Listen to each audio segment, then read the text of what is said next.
गायत्री महाविद्यालय सांचौर की आज की इस ऑनलाइन क्लास में आप सभी विद्यार्थियों का स्वागत है। इस ऑनलाइन क्लास के माध्यम से आज हम लोग पढ़ेंगे बीएससी सेकेंड ईयर के सब्जेक्ट बॉटनी का एक टॉपिक। ये टॉपिक जनरल बीएससी और बीएससी बीएड सेकेंड ईयर का कॉमन टॉपिक है। टॉपिक है हमारा secondary growth in dicot roots.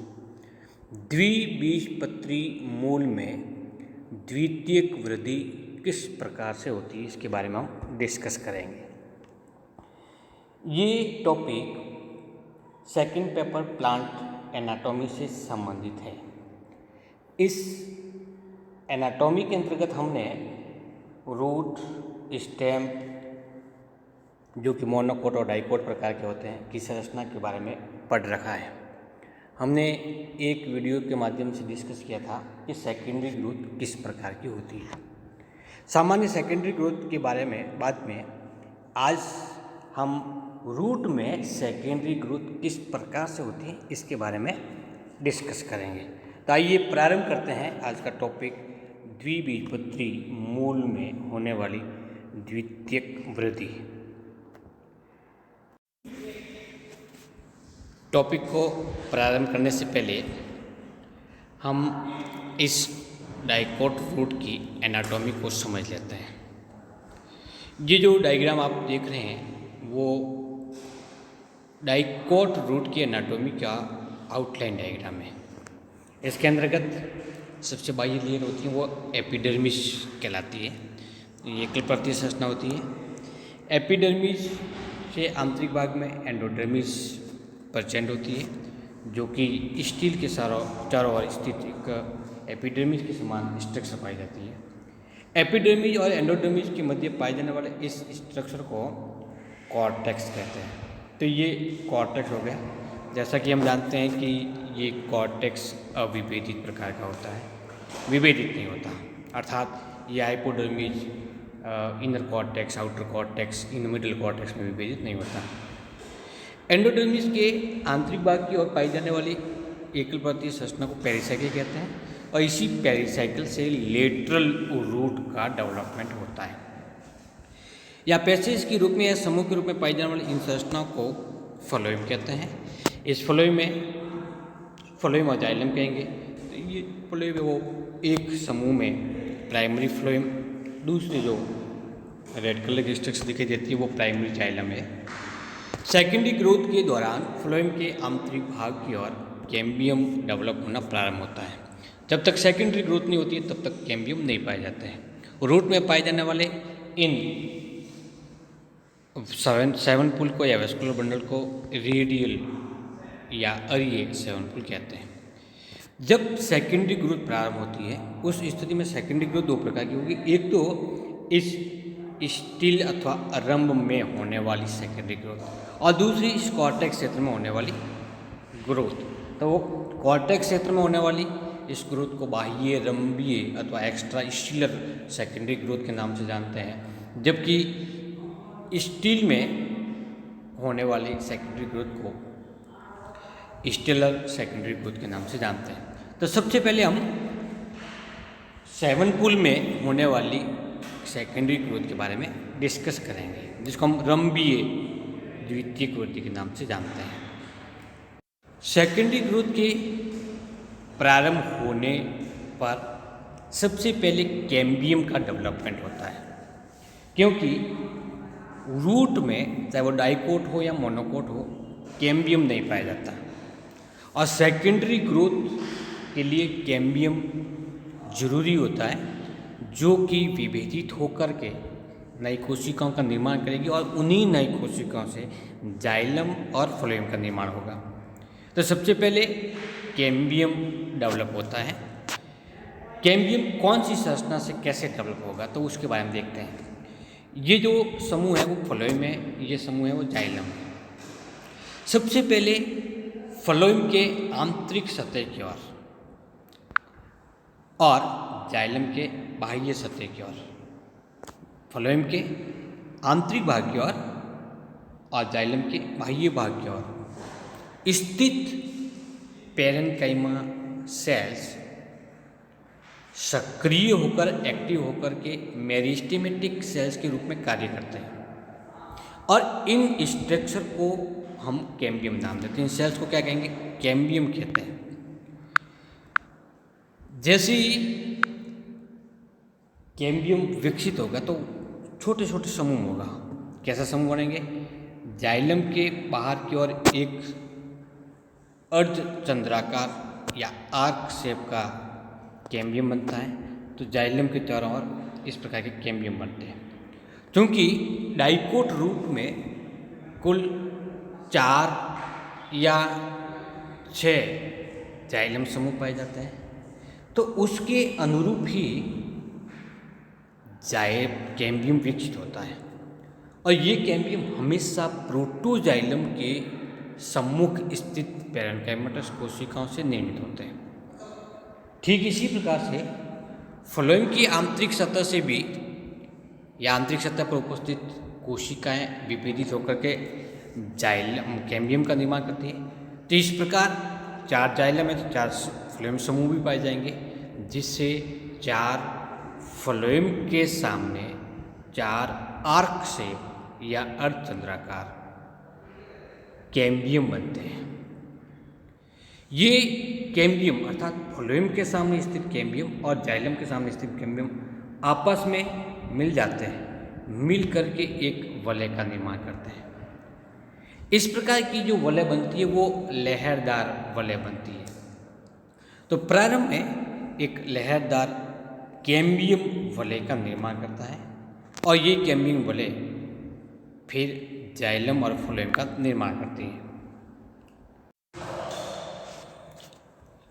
Cambium की वलय धीरे धीरे जो प्रारंभ में एक लहरदार होती है, अंडुलेट टाइप होती है, वो ग्रोथ करके बाहर की ओर सेकेंडरी फ्लोएम जबकि आंतरिक भाग की ओर सेकेंडरी जाइलम का निर्माण करती है।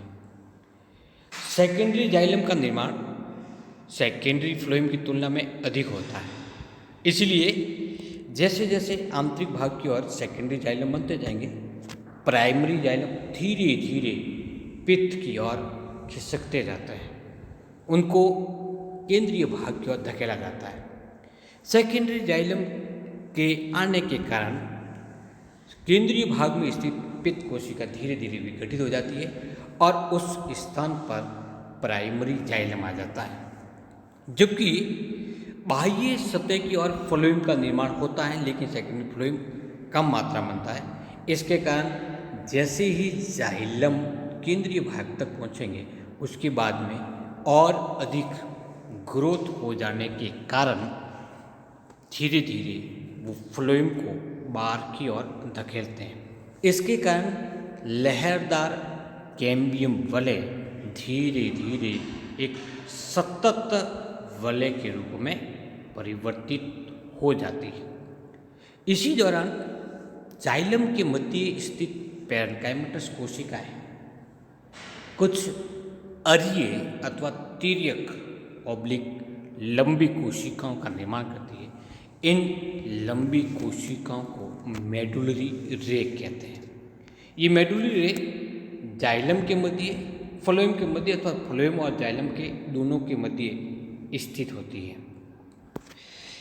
मेडुलरी रे धीरे धीरे और अधिक डेवलप होती जाती है, फलस्वरूप अनुपस्थ काट में स्पष्ट रूप से मेडुलरी रे दिखाई देती है। ये मेडुलरी रे इस डाइकोट रूट में रेडियल ट्रांसफ्यूजन के लिए या ट्रांसफ्यूजन का काम करती है। अरीय दिशा के अंतर्गत जल तथा खाद्य पदार्थ के परिवहन का कार्य करती है। जाइलम अत्यधिक मात्रा में विकसित होने के कारण धीरे धीरे बाहर की ओर परिधि की ओर दबाव लगता है, फलस्वरूप फ्लोएम परिधीय क्षेत्र की ओर खिसकते जाते हैं। द्वितीयक जाइलम का ग्रोथ अधिक होने के कारण ये प्राइमरी जाइलम धीरे धीरे स्टेम के केंद्रीय भाग में स्थापित हो जाते हैं और अधिक दबाव पड़ने के कारण केंद्रीय जाइलम या प्राइमरी जाइलम विघटित भी हो सकते हैं। इसके फलस्वरूप जाइलम के लगातार परिवर्तित होने से जब पित्त कोशिका तक या पित्त तक जाइलम पहुंच जाता है, उसके बाद में पित्त कैविटी समाप्त हो जाती है। फिर भी जाइलम का निर्माण अधिक होने के कारण ये सबसे पहले इस कैम्बियम रिंग और फ्लोएम पर प्रेशर डालते हैं। फलस्वरूप फ्लोएम इस वल्कुट की कोशिकाओं पर प्रेशर डालेंगे। वल्कुट और अधिक प्रेशराइज होने से ये एपिडर्मिस पर प्रेशर डालते हैं और एपिडर्मिस में ग्रोथ नहीं होने के कारण एपिडर्मिस कई स्थान से धीरे धीरे टूटना प्रारंभ हो जाती है। प्रारंभ में प्राइमरी जाइलम 4 थे, तो फ्लोएम भी कितने थे? 4 फ्लोएम ही थे। लेकिन उसके बाद में इस कैम्बियम रिंग के द्वारा इन फ्लोएम के मध्य स्थित कोशिका भी आंतरिक बाह्य भाग की ओर फ्लोएम का निर्माण करती है, जबकि आंतरिक भाग की ओर जाइलम का निर्माण कर देती है। तो प्रारंभ में केवल 4 प्राइमरी जाइलम ही थे, लेकिन और अधिक जाइलम का निर्माण होने के कारण जाइलम की एक कंटिन्यूस रिंग का निर्माण हो जाता है।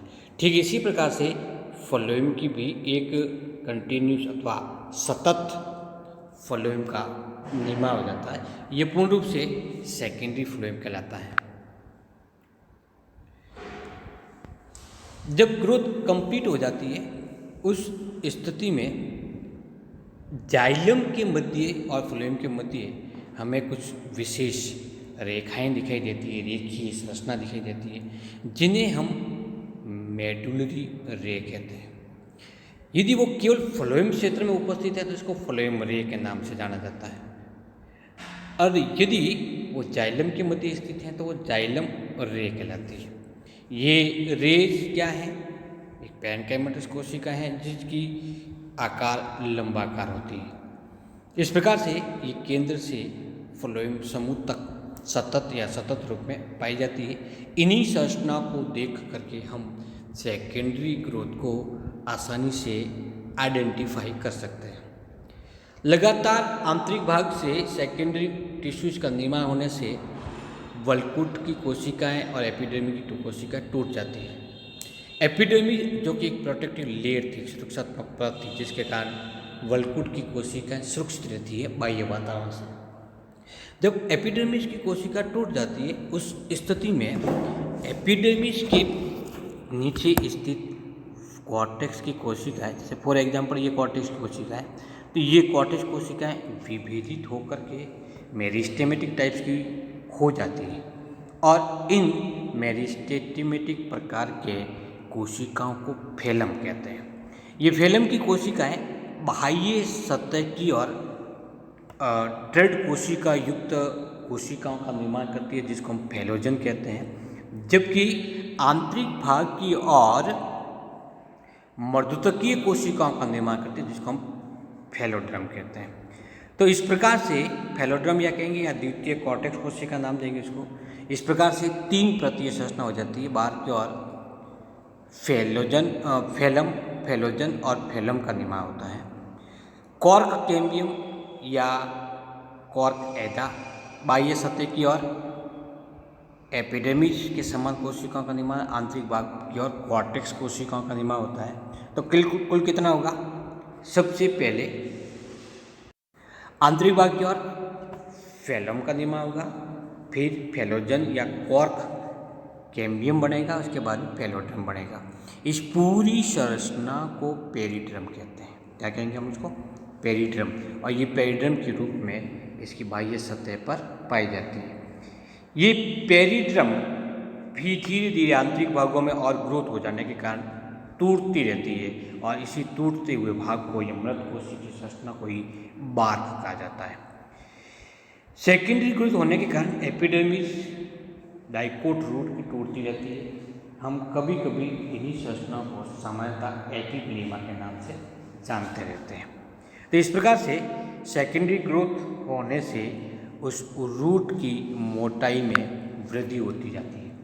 जब सेकेंडरी ग्रोथ कंप्लीट हो जाती है या परिपक्व अवस्था तक पहुंच जाती है, उस स्थिति में भी ग्रोथ होती है, लेकिन आंतरिक भाग से लगातार दबाव के कारण रूट की मोटाई में वृद्धि होती है। साथ साथ में एपिडर्मिस जैसी संरचनाएं टूटती रहती है और टूटने के फलस्वरूप एक समय एक स्थिति ऐसी आती है जब कॉर्टेक्स कोशिकाएं लगभग पूर्ण रूप से बार्क अथवा एपिब्लेमा में परिवर्तित होकर के विघटित होती रहती है और हमें आंतरिक संरचनाएं कठोर संरचना के रूप में दिखाई देती है।